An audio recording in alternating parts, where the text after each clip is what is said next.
El hombre sin talento, la desidia como motor de vida. Hoy vengo a hablaros sobre las reflexiones que me produjo este manga autobiográfico, El hombre sin talento, donde voy a hablar de toda la historia del manga. O sea, obviamente va a haber spoilers, por lo que de primera yo te recomiendo leértelo ya de por ti y que tú saques tus propias reflexiones. Pero como yo sé que realmente no te lo vas a leer, ya vengo yo, papito, y te lo explico de una, ¿me entiendes? Añadiendo una serie de reflexiones, pues porque es mi puto vídeo y tú sabes, yo le meto lo mío y fuera. Así que para que podamos entender un poquito mejor cómo es la vida de Yoshiharu Tsuge, que es el autor de este manga. Bueno, en fin, Yoshiharu Tsuge, nacido el 30 de octubre de 1937, comenzó su carrera como dibujante de cómics con un estilo nihilista, en plan estilo cómics oscuros y demás, por primera vez visto en la década de los 50 y 60. Esto no le conseguiría mucho dinero, de hecho se vio en las putas para vivir y se dedicaba a donar sangre, hasta que a sus 20, creo que era a los 25 años, le dejó su novia e intentó suicidarse después de haber entrado en una depresión terrible. En este punto de la historia entra Katsuichi Nagai, que pone en su recién creada revista Garu, que es una revista que había creado este tipo para dibujantes de cómic, pone en uno de sus enunciados, enunciándolo en su propia revista: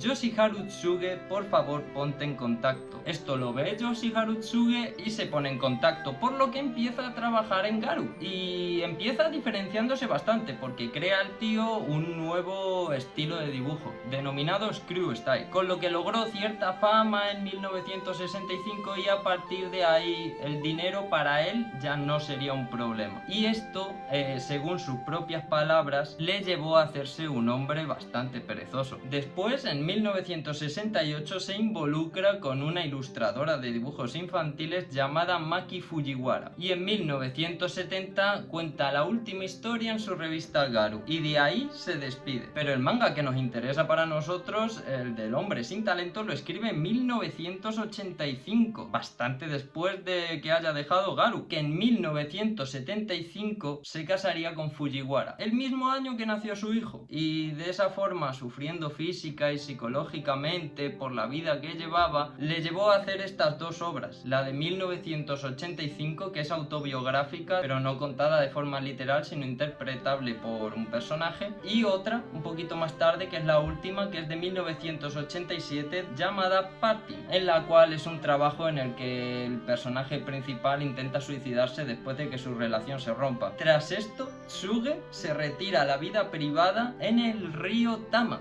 en Tokio. Y esto es importante porque aquí es donde comienza nuestro manga. En el capítulo 1, el vendedor de piedras comienza mostrándonos a un personaje, Sukezo Sukegawa. Este es nuestro personaje protagonista, que vende piedras al lado del río y nos explica por encima por qué es vendedor de piedras, aunque nos muestra que antes tuvo otros trabajos como escritor de cómics o vendedor de cámaras de fotos. Se leyó un par de libros sobre piedras e inició su empleo porque no era nada difícil y pensó que eso sería perfecto para él. Y a pesar de admitir que es un aficionado en la materia de las piedras, tiene intención de aguantar y crear un gran negocio e imperio de lo que sea para ganar dinero. Para ello le plantea a su mujer una idea: reabrir el peaje bajo el camino del ferrocarril en el cual él estaba, porque su tenderete estaba en el río Tama y justo ahí veía el paso del ferrocarril, el cual estaba activo antes, y nos empieza a calcular cuál sería el beneficio por cantidad de personas cada día al mes, los precios y cuánto ganaría, pero en ningún momento plantea los costos. A lo que su mujer, cansada ya de escuchar esas ideas que no llevan a ninguna parte, ya que no era la primera vez que lo hacía, muestra desconfianza y aversión por él, aunque él insiste en más ideas para mejorar y diversificar su idea millonaria, porque claro, esto es su idea, todo funciona de puta madre. A lo que su mujer, harta de sus estupideces y ensoñaciones, le muestra el resultado de todos sus proyectos planteados anteriormente, ya que no piensa en cómo llevarlos a cabo o saber cómo crearlos más que en idearlos. Y este panel es especialmente duro, debido a que es la verdad dentro de nuestro protagonista. Ya de primeras instancias se nos muestra que por soberbia y egolatría rechaza su propia vocación, porque la creencia sobre su trabajo es que el resultado de su talento tiene más valor de lo que quieren pagar por él, o eso parece. A lo que la respuesta de su quezo es pura desidia, pereza, pasotismo. A pesar de saber que su mujer trabaja repartiendo propaganda para llevar la comida a casa y junto a su hijo, ya que el hijo también ayuda a la madre a traer la comida a la mesa, más que el padre.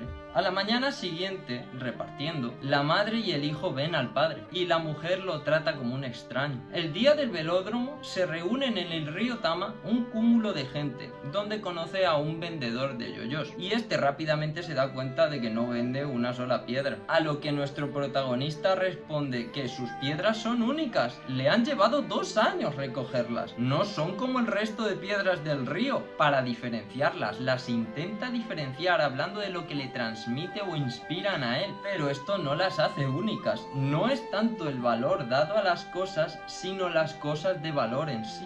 Bueno, en fin, tras esto ve como 4 personas cruzan el río Tama, montados todos en una barca para que sea más barato el alquiler. Pero el problema es que todas las barcas que vienen del mismo lado del río y solo hay una estación a un lado del río, así que cuando alguien pasa tiene que devolverlas, así que algún chico tiene que ir remando a buscar las barcas al otro lado para devolverlas, hasta que 2 clientes de las barcas pasan andando el río en vez de esperar a que llegue la barca. Y de esa idea, nuestro protagonista ofrece 100 yenes por llevar a la gente a cuestas a través del río. Idea súper sencilla y sin costo, debió pensar.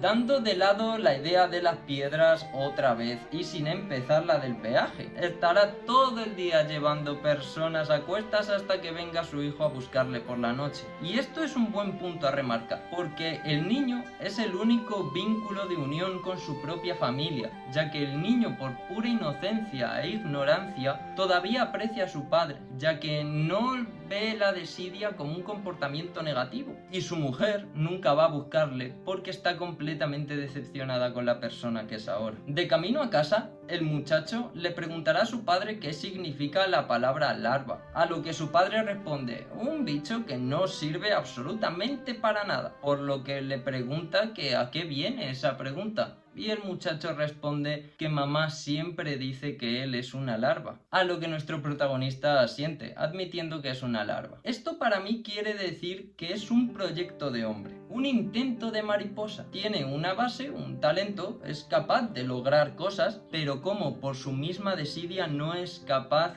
de evolucionar y solo le vemos arrastrarse por el suelo, sin rumbo ni dirección. Y así es como entramos al capítulo 2, el hombre sin talento. Vemos cómo le están cortando el pelo al protagonista en la primera escena y este mismo lo guarda por la esperanza de que en algún momento valga algo, obvio. Otro negocio sin esfuerzo ni coste. Gran idea. Absolutamente. Tras esto, nos explica por qué y cómo comenzó a vender piedras. Debido a que fue a la librería de un conocido suyo a buscar si tenía libros sobre piedras, donde le hablaron no solo de que hubo un boom de los guijarros, un momento en el que los guijarros eran algo apreciado y la gente los buscaba, sino que encontraba un libro de piedras ornamentales para coleccionistas donde se exponía el valor y el tipo de piedras que tenía que buscar, piedras más costosas. Eran las piedras más valiosas y durante 2 años estuvo buscando esas piedras de su tenderete, entendiendo que lo que le hacía sentir también tenía un valor, ya que no era fácil encontrar las piedras más lujosas y de esas no encontró ninguna. Por eso se sentía orgulloso de sus piedras y le dijo al vendedor de yoyos que no eran iguales a las del resto del río. Un tiempo más tarde vio a un anuncio en una revista de un kiosco sobre una subasta de piedras realizada por la Asociación de Piedras Ornamentales y pensó, pues tendría que ir, pero si va, la inscripción le costará 1000 yenes y viajará a Shinjuku.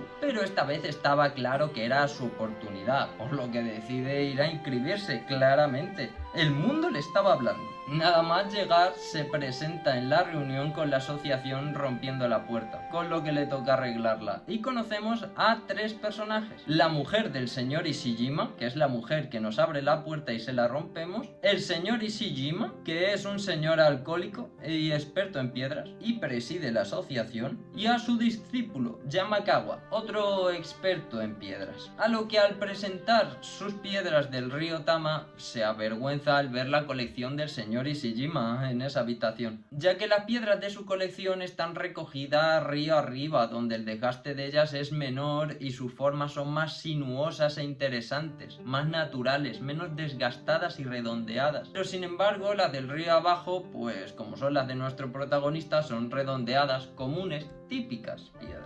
Y el señor Ishijima le enseña a Sukezo el arte de las piedras, que se divide en dos ramas, el Bonseki y el Suiseki. El Suiseki es admirar una sola piedra en la que se pueden apreciar ríos, surcos, montañitas, paisajes naturales. Y la otra es el Bonseki, que es una puesta en escena. El paisaje se forma por medio de varias piedras, a lo que Sukezo se viene arriba y se pone a filosofar sobre la belleza auténtica de lo natural frente a lo artificial, porque este es su campo. El hablar de ideas, no el realizar acciones, y esto se seguirá viendo fortalecido con el tiempo, pero obvio encandila a Ishijama. Y tras esto le explicará los 4 tipos de Suiseki, que se distinguen en Sansui, ¿cómo es?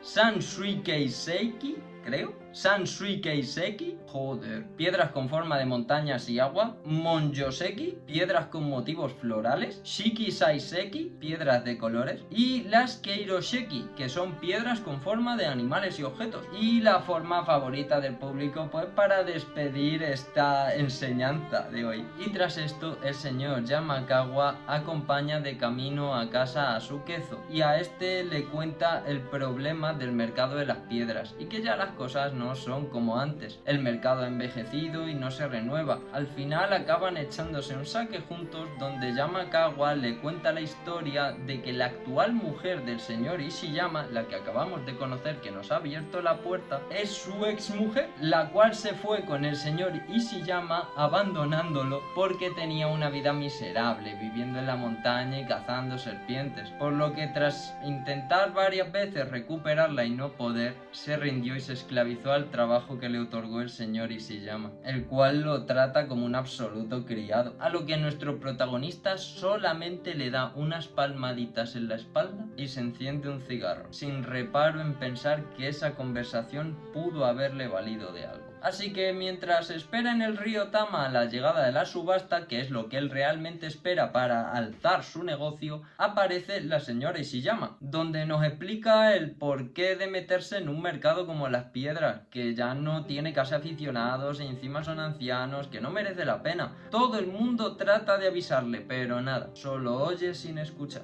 Y realmente la visita de la señora Ishijama era para tirar, porque es un poco guay y está necesitada desde que el señor Ishijama es impotente por alcohólico. Pero aparece el niño para traerle de vuelta a casa, a su núcleo familiar, y se acaba el rollo. Pero llega el día de la subasta, y aparte de tener que pagar más dinero, lo cual cabrea más y más a la mujer para empeorar la situación, cuando empieza la subasta, como un efecto premonitorio, los precios de las piedras están por los suelos y los pocos compradores que hay no quieren gastar su dinero ni en las piedras buenas, van a pillarlas del río Tama de mierda, y encima para más Inri lo ponen el último en vender. Así que nada, no consigue vender absolutamente nada, ni una mísera piedra, y su mujer explota. Tenía que haberse dejado el corazón en que funcionase, y la mujer se da cuenta de que todo lo que ha hecho realmente nunca se ha esforzado porque funcione de verdad, porque está haciendo cosas por las que no siente pasión ni posee talento, incluso solo finge seguir hacia adelante. Lo único que hace verdaderamente es el cómic,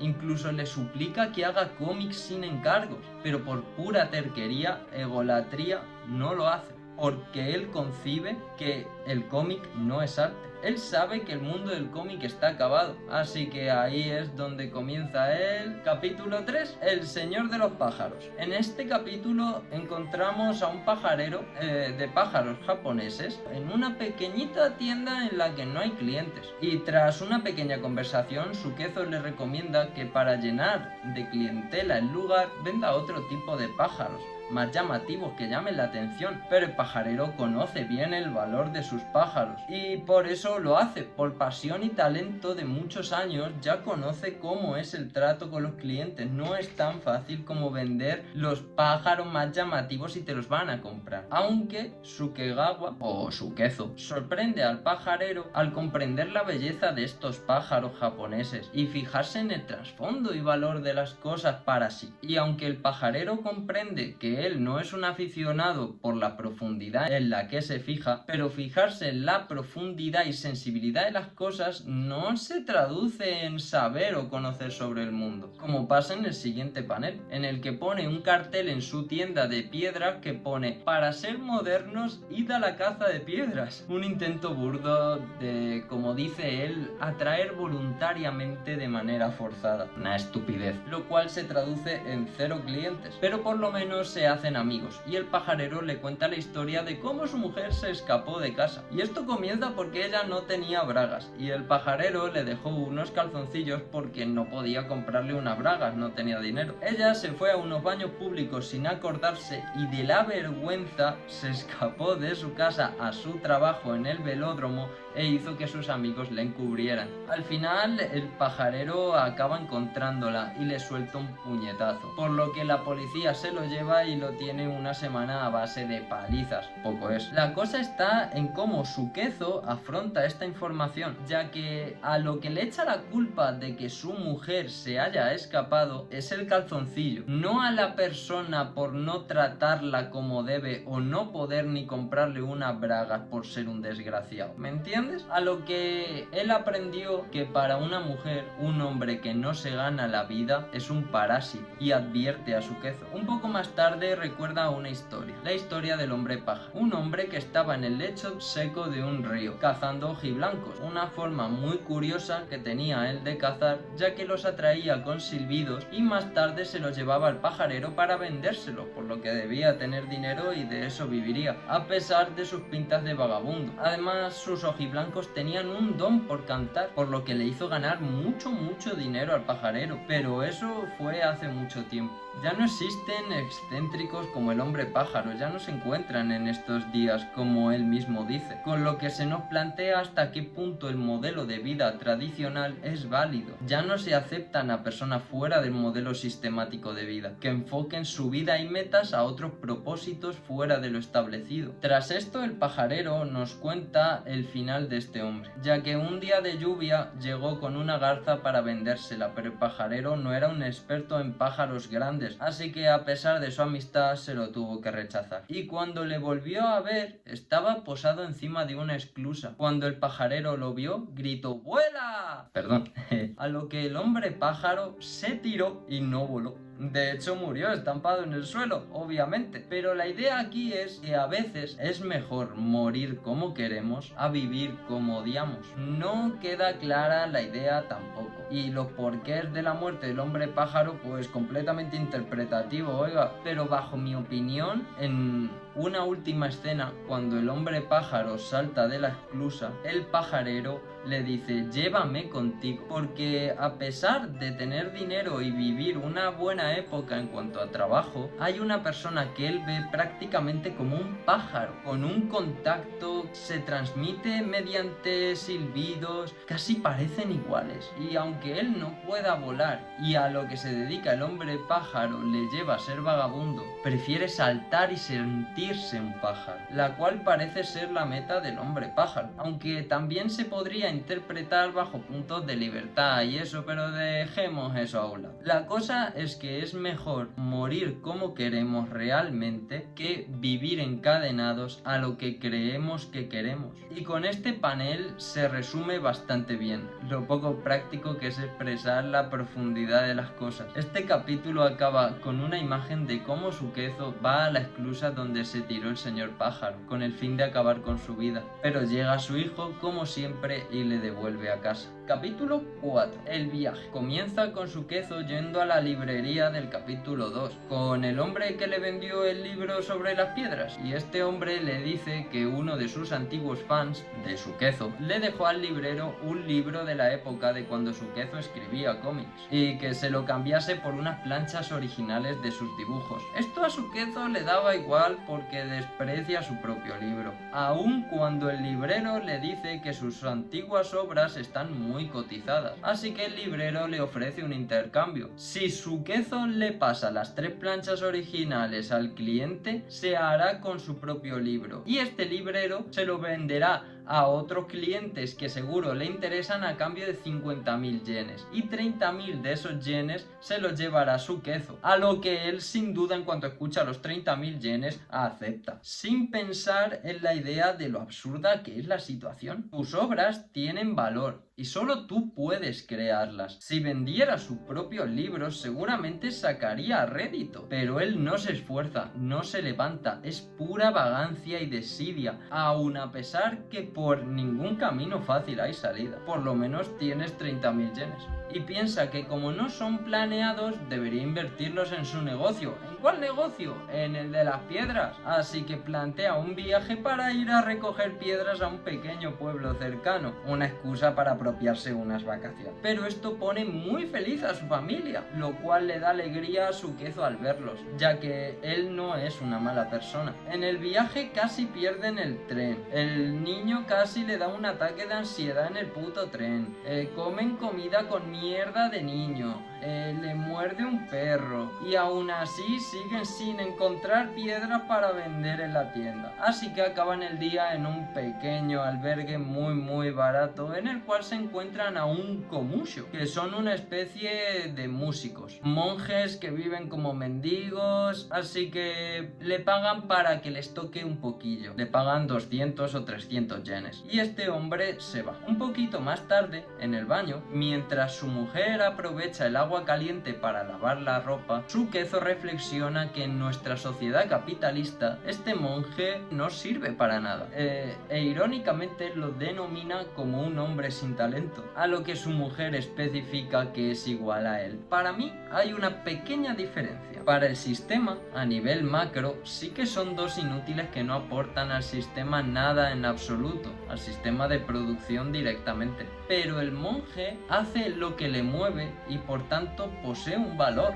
Aunque pobre, él tocando a desconocidos en un pequeño albergue de un pueblo rural ha sacado 300 yenes, cuando el mismo Sukezo, tras ganar 30.000 yenes, los ha desperdiciado y no ha ganado absolutamente nada. Y no es solo el valor monetario. En este relato parece que todo el mundo, todo el universo le grita a Sukezo que no está yendo por el camino indicado. Todo parece que le sale mal y él lo achaca a la suerte, cuando en cierto sentido, si no estás bien orientado con tus propios talentos, deseos y ganas, todo te va a salir mal. Pero la mejor idea que se le ocurre esa noche antes de dormir es ¿cuánto ganará el komusho? Incluso su hijo se pregunta a dónde vamos a llegar, ya que no tienen ni verdaderos amigos y casi no tienen contacto con su familia. Solo están ellos 3 y lo primero que piensa Sukezo es: los 3...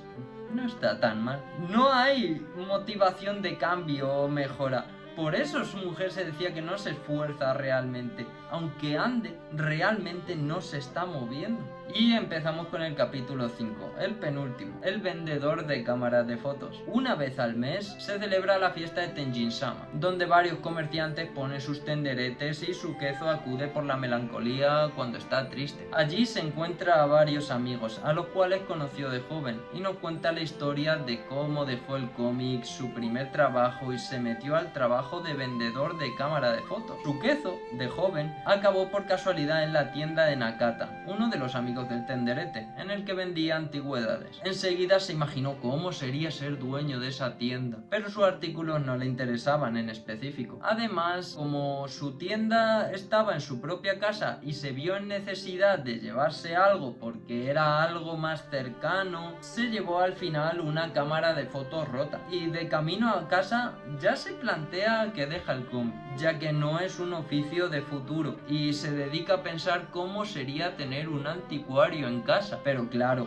en su casa no puede ser. Así que lo que plantea cuando está en su casa es comprar una casa que tenga la forma y las habitaciones para hacer un puto anticuario, pero debía vender algo. Así que se dedicó a trastear con la cámara de fotos que acababa de comprar y logró repararla. La idea se le terminaría de completar en la cabeza cuando vio en un escaparate el costo de las cámaras de fotos, de cuánto valía el modelo, por ejemplo, que él había comprado.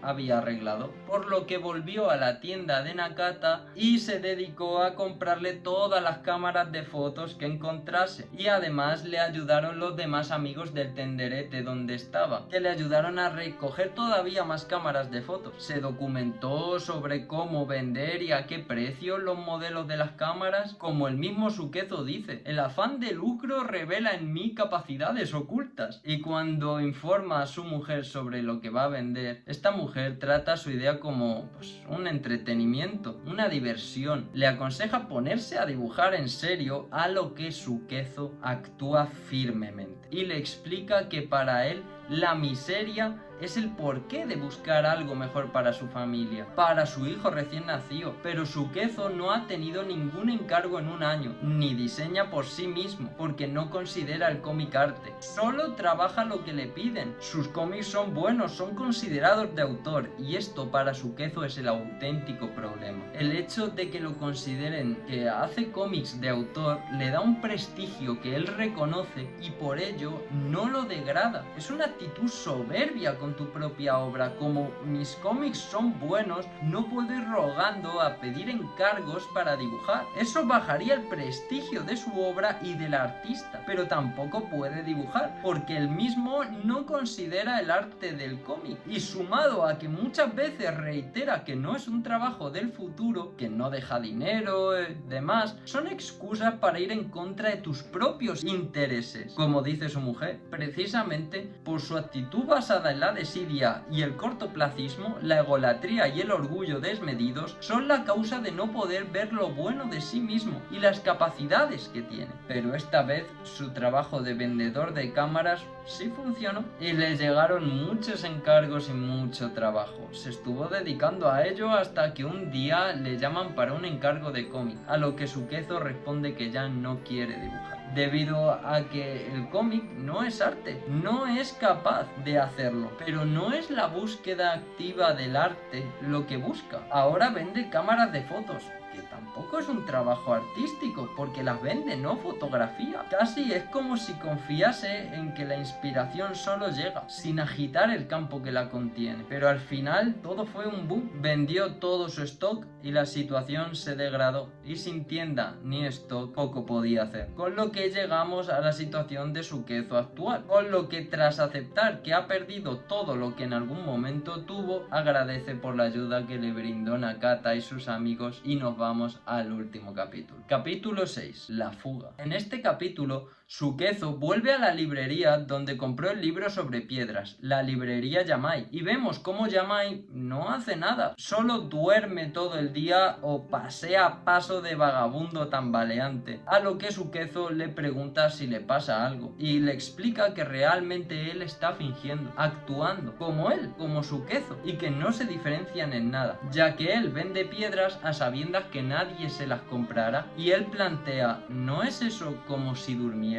Como no hacer nada. Su existencia no tiene ningún valor. A lo que Sukezo responde que no, que él se esfuerza por su trabajo. A lo que muy bien plantea Yamai, que solo está fingiendo, que aquí nos expone cómo es Yamai. A él le gusta fingir ser anciano, enfermo, indigente, en general, como dice él, un tipo sin relieve, porque así nadie se preocupa por él y nadie espera nada de él, un desechado de la sociedad. Y nos plantea la idea de si eres desechado de la sociedad, para la sociedad es como estar y no estar al mismo tiempo. Se libra de las obligaciones y deberes sociales. Si eres un desechado, sigues estando, pero nadie cuenta contigo. La historia de Yamai es la de un hombre que era un librero en otra ciudad y cuando llegó al barrio, la única tienda de libros que había cerró. Así que Yamai le pidió recomprar los libros a la mujer y ahí surgió la pasión. Pero cuando reabrió la tienda, se volvió gandul. No era una mala persona, era modesto, delicado, pero a veces se le escapaban pequeñas declaraciones las cuales se transformaban en rumores de que Yamai ya estaba casado en su región natal y él quería volver. Aquí es donde le habla de la fuga, que antes era muy habitual fugarse,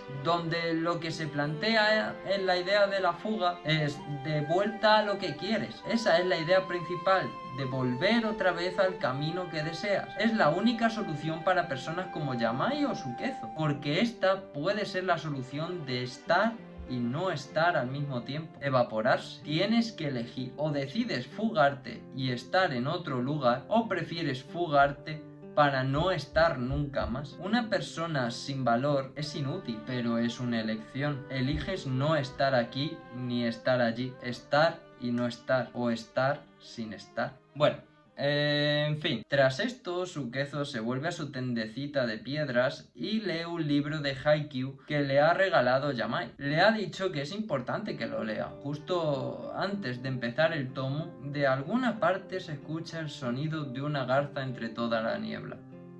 El autor de este libro es completamente desconocido y solo tenían este libro como documento, solo existe este libro, porque en esta obra siempre hay correlaciones entre los actos de un autor y los de la obra en sí. La historia del libro trata sobre Seigetsu, una especie de ronin miserable que vagaba por el valle de Ina.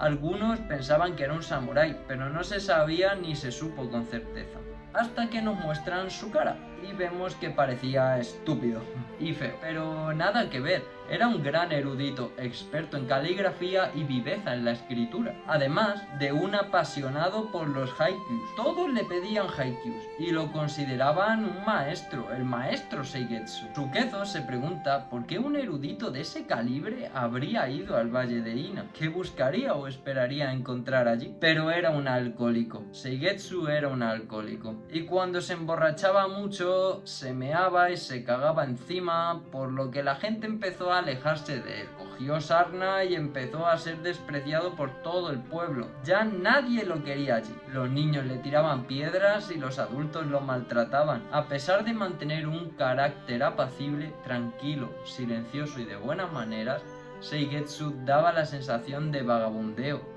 que transmitía Yamai. El mismo pueblo del valle de Ina dejó a Seigetsu en el templo Zenku para que se fuese, pero él jamás se fue, porque el valle de Ina era lo que él quería. El mundo de Japón empezaba a occidentalizarse y el mundo estaba en pleno cambio, pero eso a Seigetsu le daba completamente igual. Su único deseo era tener una cabaña de paja, y por desgracia ni siquiera eso tuvo. Seigetsu al final de su vida se consumía lleno de mierda en un arrozal reseco. Unos campesinos lo encontraron y lo llevaron a casa de un viejo amigo suyo, amante de los haikyus, en el que le pide un último poema. A lo que Seigetsu escribe: el chillido de la grulla traspasa la bruma. A lo que Sukezo reflexiona: Sukezo es gilipollas. El punto de esta historia, o lo que a mí me ha hecho reflexionar, y yo estaría encantado de leer vuestros comentarios o vuestras reflexiones o vuestras opiniones sobre cualquier parte de esta historia, porque realmente me interesa. Sukezo cree que vive, cree que está en el lugar, en el momento, en la sociedad, que se esfuerza como todos, pero la cosa está mal y que quiere realmente a su familia, pero no lo busca de manera correcta. Y ahí es donde está el problema. Realmente nos muestra una faceta cobarde, miserable, orgulloso de su propia obra, hasta poner delicadeza en cada rechazo que hace de su obra, debido a que él, como el cómic no lo considera arte, lo deprecia, cuando aún así el cómic es arte para el resto. Y ellos le pusieron, el público, una etiqueta que no llegaría a enfrentar jamás, por miedo, porque debe de ser terrible no poseer inspiración para crear una obra y ceñirte a cruzarte de brazos por puro desdén, desidia, y vagueza, esperando a que la inspiración llegue sola, buscar sin fin una manera de vivir mejor, encontrando solo el boom de las cosas, la pasión que llega y se va. Atrás de eso, ni una gota de esfuerzo real, solo fingir estar vivo, fingir estar y no estar, ir en contra de ti mismo porque no sabes, o peor, porque te rechazas. Un hombre que todos los personajes de esta historia han tendido la mano y le han dado consejos que podrían haberle valido para sí mismo, pero mostrándole lo miserable de su vida y de la vida ajena. Pero lo único que aprecia es la manera de cómo rascar un poco de dinero más, para no sentir que llevas una vida miserable, sin ganas ni valor o proyección en esta sociedad. Un hombre que se evapora en vida. En fin, un hombre sin talento.